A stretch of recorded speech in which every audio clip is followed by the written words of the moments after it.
नमस्कार मंडळी, welcome to blessings aquarium. मंडळी, ह्याच्या आधी मी एक व्हिडिओ टाकला होता गॅलरीचा. त्याच्यामध्ये अमित दांडेकर यांनी एक खूपच जबरदस्त कमेंट केली आहे आणि त्या कमेंटच्या थ्रू प्रश्न विचारला आहे. सो त्यांची कमेंट अशी आहे की माझ्या फिश टँकमध्ये फिल्टर आहे, एअर पंप पण आहे, थोडेफार प्लांटेशन असल्यामुळे DIY CO2 पण मी लावला आहे, म्हणजे घरगुती CO2 पण मी लावला आहे, शिवाय लाईट आहे आणि थर्मोस्टॅट पण आहे. आता ह्या सगळ्यामध्ये माझा नेमका गोंधळ उडतो की नेमकं कधी काय सुरू ठेवावं आणि कसं, म्हणजे ह्याला कसं मी ऑपरेट करू. सो अमित, सगळ्यात पहिले तुम्हाला मी तेव्हाच म्हटलं होतं की थँक्यू सो मच या प्रश्नासाठी. कारण आपल्यापैकी बरेच असे फिश कीपर्स आहेत ज्यांना एअर पंप आणि फिल्टर ह्याच्यामधला कधी डिफरन्स कळत नाही, किंवा लोक बरेच मी असं बघितलं जे फिल्टर काही वेळासाठी बंद ठेवतात मग पुन्हा सुरू करतात वगैरे, अशा बऱ्याच गोष्टी आहेत. तर चला आज तुमच्या या कन्फ्युजनचं मी व्यवस्थित आन्सर करते. तर सगळ्यात पहिले आपण बघूया एअर पंपकडे. तर बेसिकली बऱ्याच लोकांना असं वाटतं की एअर पंप हा ते जे बबल्स आहेत त्याच्या थ्रू ऑक्सिजन देतो. तर तसं नाही आहे. पहिले समजून घ्या, जे आपण एअर पंप लावतो किंवा ऑक्सिजनरेटर जे लावतो त्याच्या थ्रू जे बबल्स किंवा बुडबुडे त्या एअर स्टोनच्या थ्रू वरती येतात, तुमच्या पाण्याच्या वरची जी लेवल असते, फिश टँकचं पाणी जे आपण भरलेलं असतं त्याच्या वरची जी लेअर असते त्याच्यामध्ये असे तरंग त्याच्यामुळे येतात आणि ज्याच्या थ्रू एन्व्हायरमेंटमधला जो ऑक्सिजन आहे तो डिझॉल्व होतो, किंवा ज्याला आपण DO म्हणतो, dissolved oxygen. So this is how an air pump किंवा oxygenator works. So air pump जेव्हा तुम्ही लावता तर त्याचा बेसिक मुद्दा किंवा त्याचा बेसिक गरज हीच असते की फिश टँकमधलं पाणी कंटिन्युअस हालायला हवं आणि ज्याच्या थ्रू वातावरणातला जो ऑक्सिजन आहे तो त्या पाण्यामध्ये डिझॉल्व होणार. आता बोलूया फिल्टरचं. आता ऑक्सिजनरेटरचं एवढंच काम आहे. आता बघूया फिल्ट्रेशनचं काय काम आहे. तर जेव्हा आपण फिश टँकमध्ये फिल्टर लावतो तर तो फिल्टर इंटरनल असू शकतो, हँग ऑन असू शकतो, किंवा टॉप फिल्टर असू शकतो, किंवा एक्सटर्नल फिल्टर असू शकतो. तर अशा प्रत्येक फिल्टरच्या टाईप्समध्ये आयदर फिल्टर स्पॉन्ज असतो किंवा different types of filter media असतो.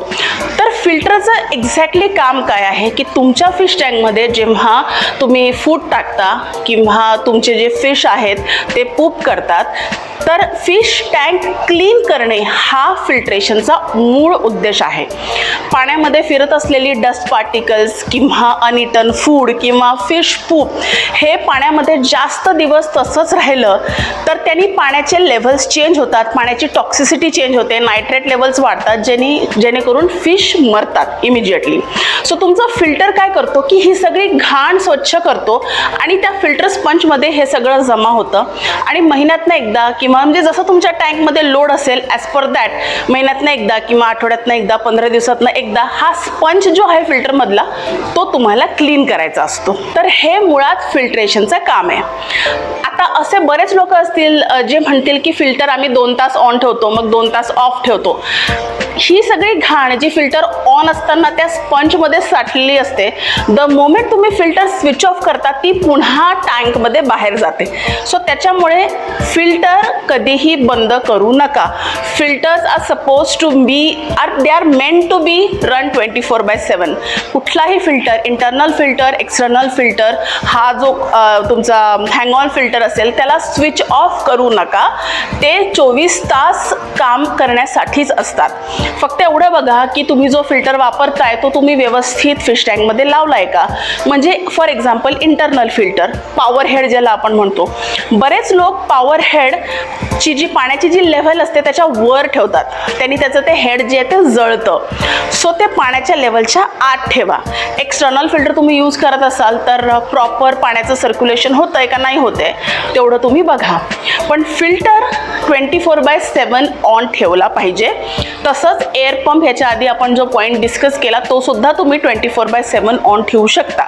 आता बरेच लोक हा पण विचारतात की, म्हणजे बऱ्याच लोकांनी माझ्या 1-2 व्हिडिओमध्ये बघून मला विचारलं की तुमच्या या टँकमध्ये एअर पंप कसं नाही आहे. सो बेसिकली आपला जो इंटरनल फिल्टर आहे तो सुद्धा तेच काम करतो की जेव्हा तो प्रेशर देतो त्याच्या नॉझलमधनं, त्याच्यामुळे पाण्याची जी वरची लेवल असते ती सर्क्युलेट होते, त्याच्यामध्ये रिपल्स येतात आणि ऑक्सिजन डिझॉल्व्ह होतो.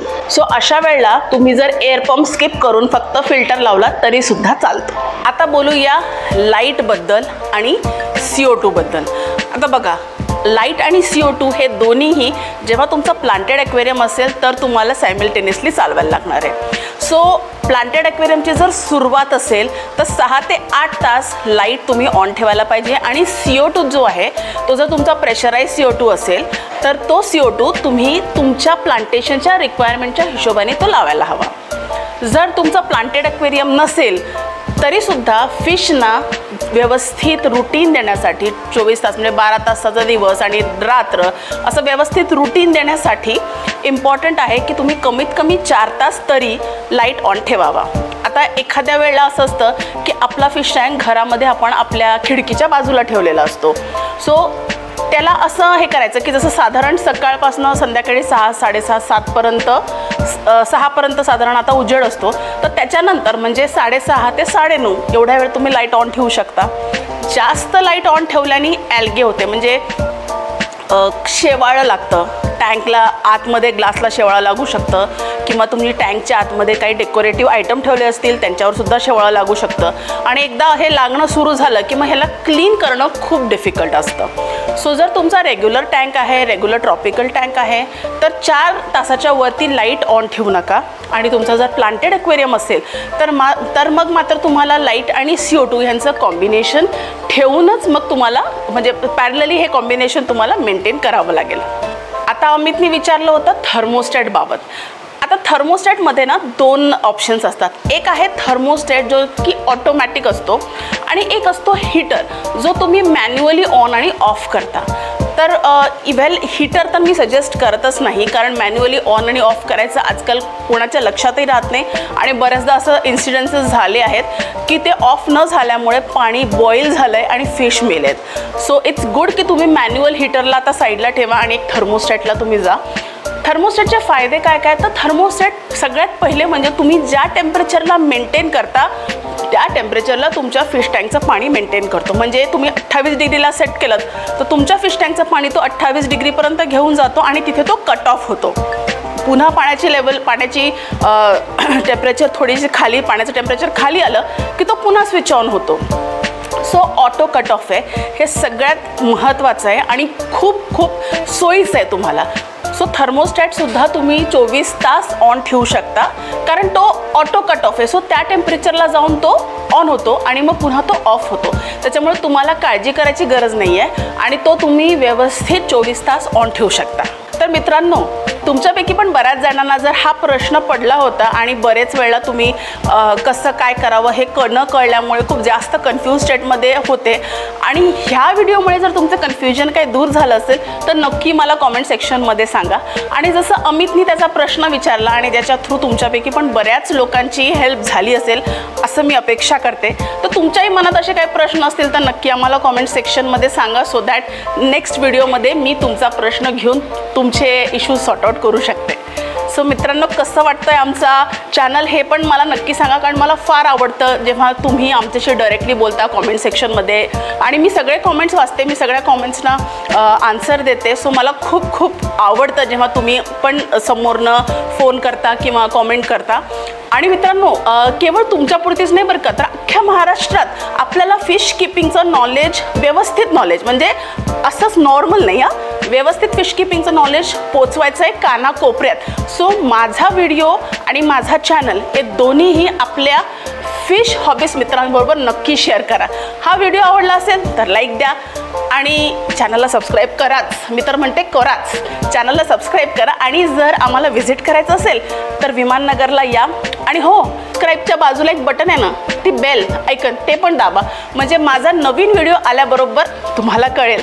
आणि स्टे ट्यून, कारण लवकरच परत येईन एक असाच इंटरेस्टिंग धमाकेदार व्हिडिओ घेऊन. तोपर्यंत happy fish keeping, take care आणि बाय.